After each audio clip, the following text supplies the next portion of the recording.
Waalaikumsalam warahmatullahi Selamat wabarakatuh. pagi para pendengar radio Sifat Tahunan ya.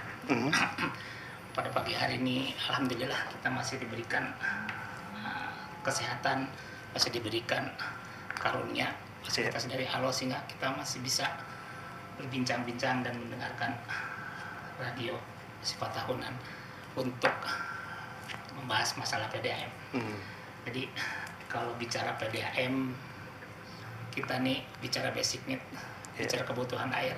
Nah, terakhir bulan Februari, awal Maret, PDAM ini masih gonjang-ganjing dalam konteks pelayanannya, bahwa Bogor ini kota hujan tapi air nggak ada.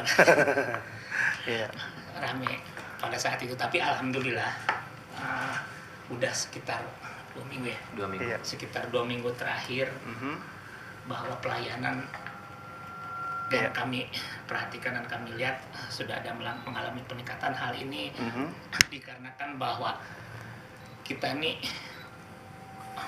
kapasitas kita kan udah seimbang nih Pak.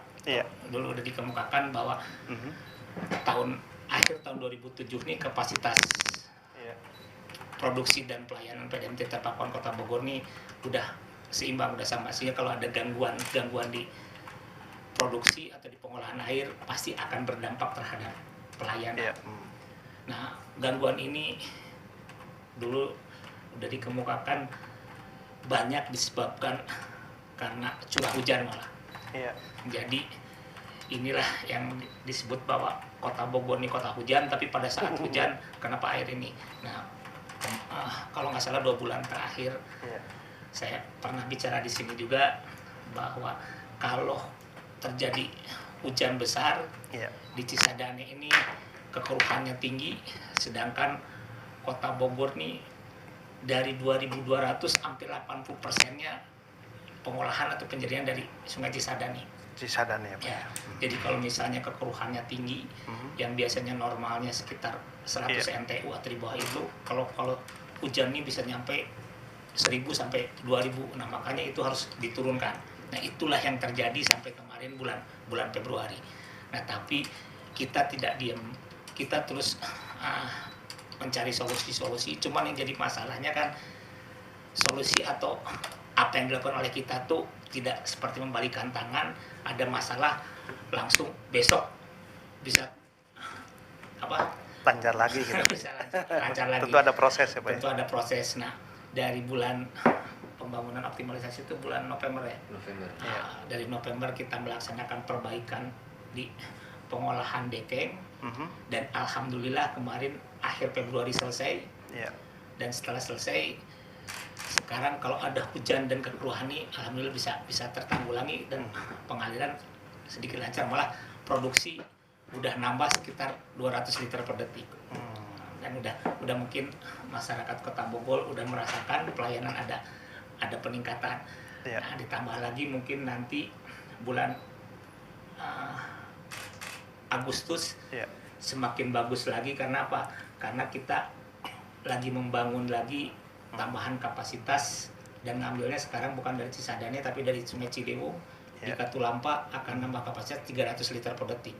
Sehingga tahun ini kita menambah kapasitas 500 liter per detik. 500 liter per detik. Nah, dengan penambahan kapasitas 500 liter per detik, kita leluasa lagi untuk melayani. Nah, kalau misalnya ada gangguan, cepat terhandle, dan kita udah berani lagi sekarang menambah pelanggan. Makanya tahun ini kita rencanakan nambah pelanggan sekitar 13.000. Sesuai dengan tahun ini ya Pak ya?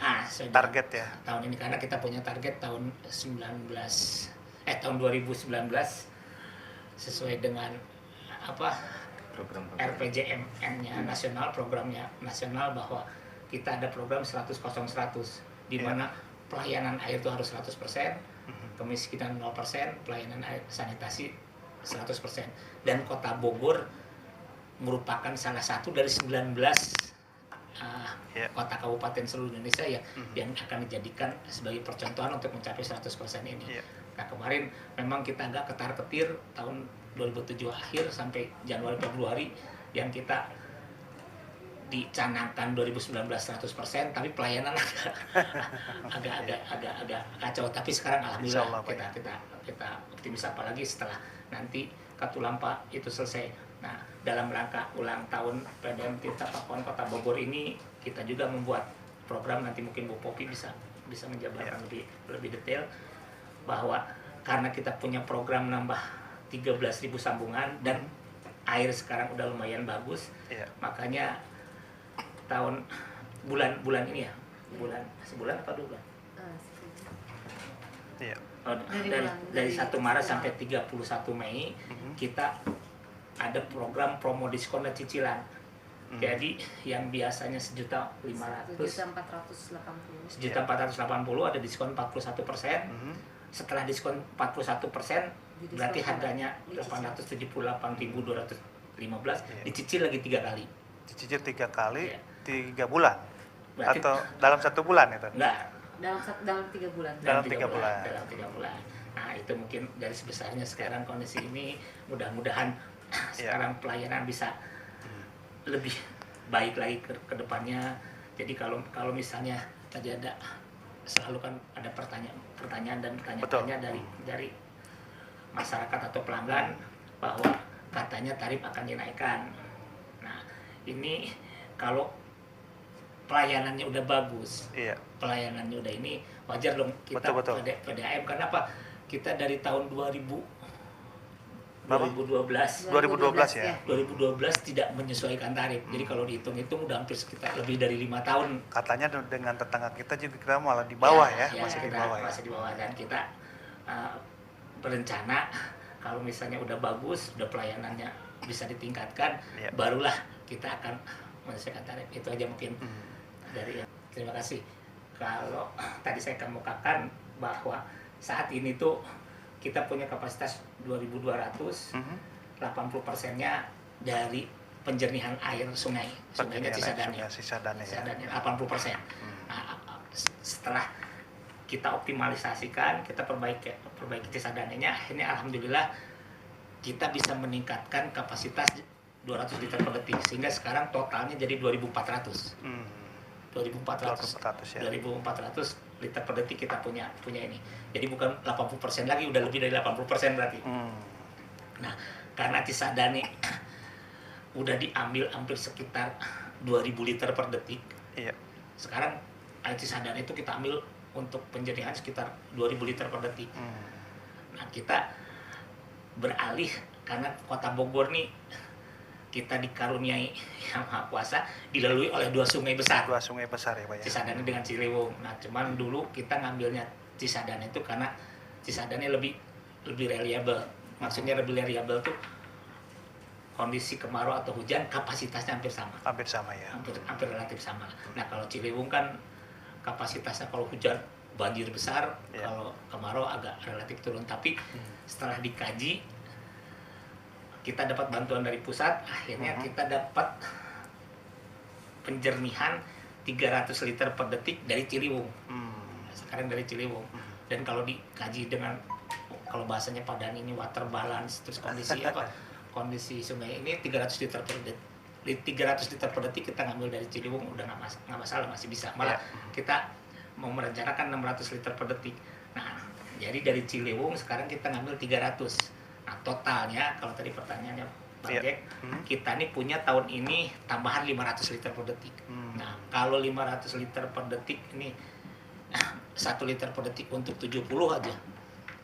Berarti kan 500 liter per detik kali 70 hampir sekitar 35.000. Kita masih sekitar 30 ribuan lah, kita masih bisa ini. Tapi kita tidak akan menghabiskan 500-nya. Karena pengalaman kita kalau misalnya kita punya 500 terus kita jual 500 tidak ada ini kayak kemarin lagi. Nah, mungkin yang akan kita ini kan hampir sekitar 400-an atau 350 liter per detik. Nah, ini berkaitan dengan tingkat kebocoran nih Pak ya. Memang saya baca juga baik itu di surat kabar atau media sosial memang masih tinggi ya Pak ya. Nah, itu dikarenakan pipanya sudah menua atau memang tentunya berkaitan dengan anggaran itu sendiri. Bagaimana nih Pak? Ya, terima kasih. Mungkin nanti Pak Dani akan menambahkan. Silakan Pak Dani. kalau secara garis besarnya bocoran tuh diizinkan secara ketentuannya untuk metropolitan, kota metropolitan itu 25%. 25% ya? Nah, kita saat ini kemarin di akhir tahun ini 27%. Iya. 27%, dan tahun ini kita merencanakan atau menganggarkan turun lagi sekitar 2% atau 26%. Jadi setiap tahun kita menganggarkan atau merencanakan turun sekitar 2,5%. Nah, kalau misalnya bicara tadi bocoran ini disebabkan karena apa? Ialah pertama karena pipanya banyak yang udah tua, malah ya. masih ada yang zaman Belanda. Terus banyak yang pipa PPC, pipa AC yang dibangun ya. tahun 70 kolom popler. Nah, terus yang keduanya, Bogor ini kan konturnya hampir relatif curam ya, turun naik betul, seperti betul. ini.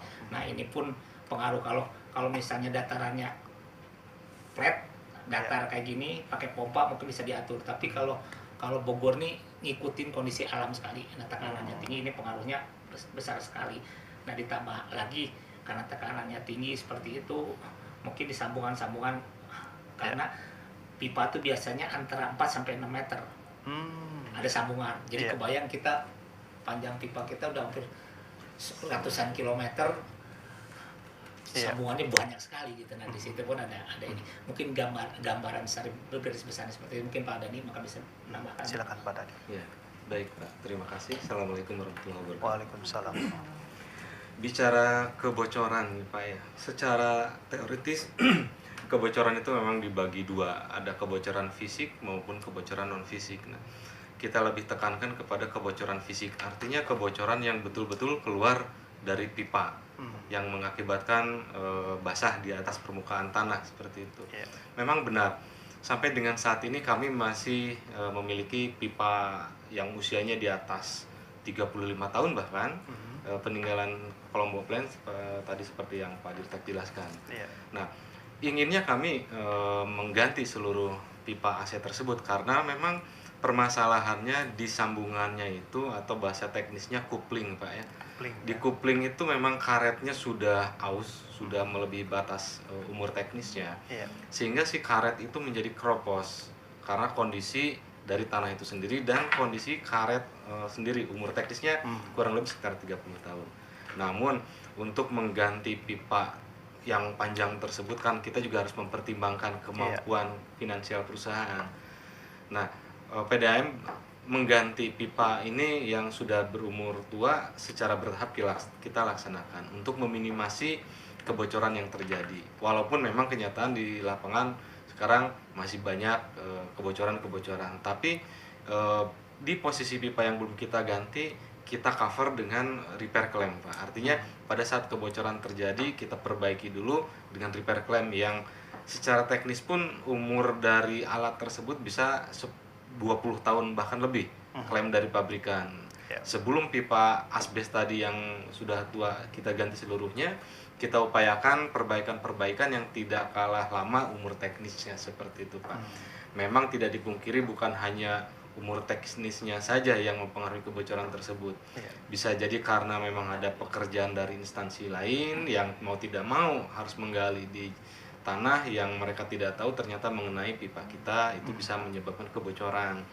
Atau kemudian adanya beban kendaraan yang berlebih juga itu akan mempengaruhi kebocoran. Di samping tadi tekanan malam hari di jaringan pipa kan cukup tinggi Pak, karena memang kita mengalirkan air itu secara gravitasi. Nah, inilah yang menjadi tantangan ke depan bagi kita, bagaimana kita ini harus menurunkan persentase kebocoran sesuai dengan apa yang diharapkan oleh pemerintah, yaitu 20%. Nah, di setiap tahunnya memang kami menganggarkan atau mencanangkan program-program penurunan kehilangan air, supaya kebocoran itu bisa kita tekan, sehingga air yang sebelumnya terbuang akibat kebocoran itu bisa kita manfaatkan. Apakah ini untuk peningkatan pelayanan kita dari yang sebelumnya belum 24 jam, bisa kita tingkatkan menjadi 24 jam, atau bahkan untuk menambah pelanggan baru yang tahun ini memang kita anggarkan sebanyak 13.000 pelanggan.